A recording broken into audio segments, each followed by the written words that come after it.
Hello friends, welcome to my new video on hair fall.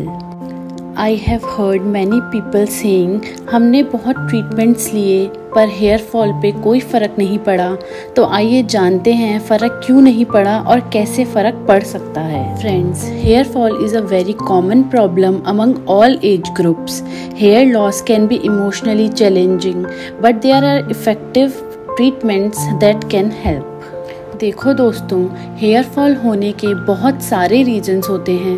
पहले hair fall की वजह जानना और फिर उसे ट्रीट करना ही हेयर फॉल को रोक सकता है.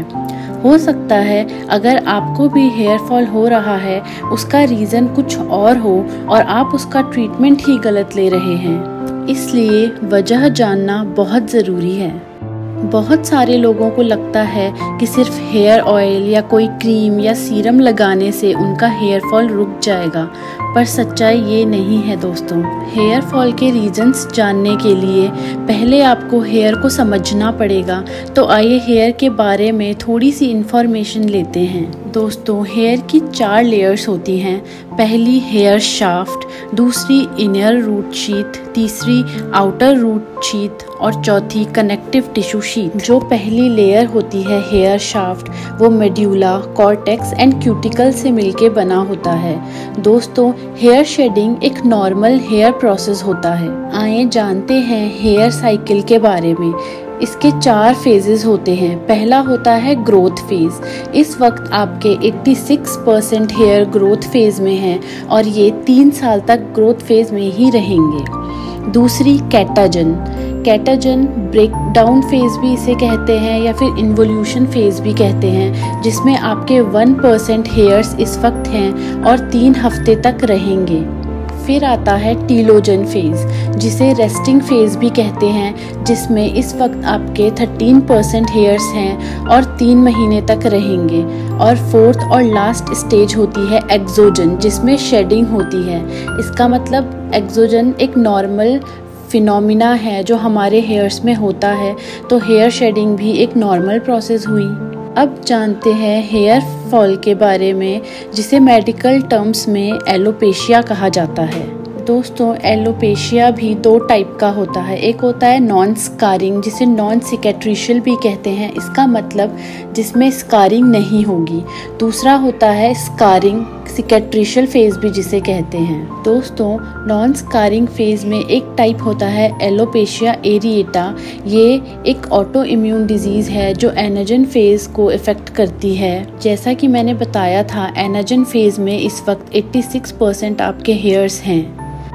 तो इसमें पैची हेयर लॉस होता है और इसका ट्रीटमेंट होता है स्टेरॉइड्स. अगर ये लोकलाइज्ड है या फिर एक जगह पे पैच है तो हम इंट्रालीजनल स्टेरॉइड्स देते हैं. दोस्तों, जो हेयर बल्ब होता है वो हमारी स्किन के डीप लेयर में प्रेजेंट होता है. इसी रीज़न से सिर्फ ऑयल, सीरम, क्रीम्स अप्लाई करने से हेयर फॉल ट्रीट नहीं होता. इसलिए हम इंजेक्शन के फॉर्म्स में मेडिसिन्स देते हैं. दोस्तों, ऐसे ही एक टाइप होता है एंड्रोजेनिक एलोपेशिया. जैसे कि हम मेल्स में देखते हैं, फ्रंट से हेयर लॉस होना शुरू होता है और फीमेल्स में फ्रंटल हेयर लाइन तो मेंटेन रहती है, पर बीच वाले हिस्से से यानी वर्टेक्स से हेयर लॉस होना शुरू होता है. अगर आपको लगता है आपका हेयर फॉल मेरी पीछे बताई गई किसी कारण की वजह से है, तो डर्मोलॉजिस्ट से ज़रूर कंसल्ट करें. और अगर आपको लगता है इनमें से कोई रीज़न नहीं है, तो दोस्तों आपको कुछ ट्रीटमेंट्स बताती हूँ. आप मिनॉक्सिडिल ट्राई कर सकते हैं.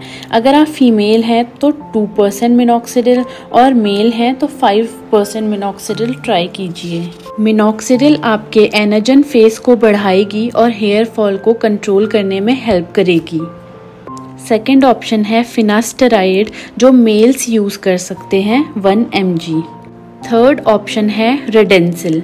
It helps in controlling hair fall by activating stem cells, prolongs anagen phase and also helps in improving hair quality.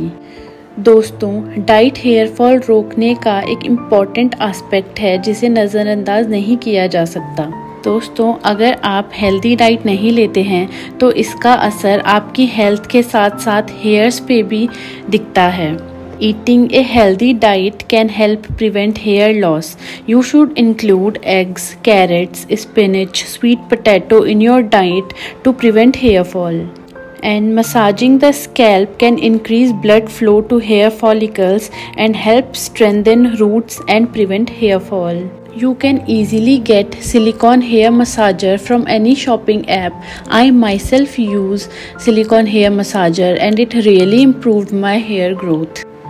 And you should avoid tight hairstyles, and stress is a major factor in hair loss, so find ways to cope with stress by doing yoga, exercises, medications.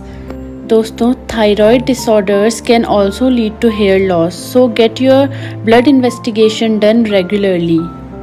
अगर फिर भी आपका hair fall continue है तो आप dermatologist से appointment लेके PRP injections ले सकते हैं. PRP is platelet rich plasma.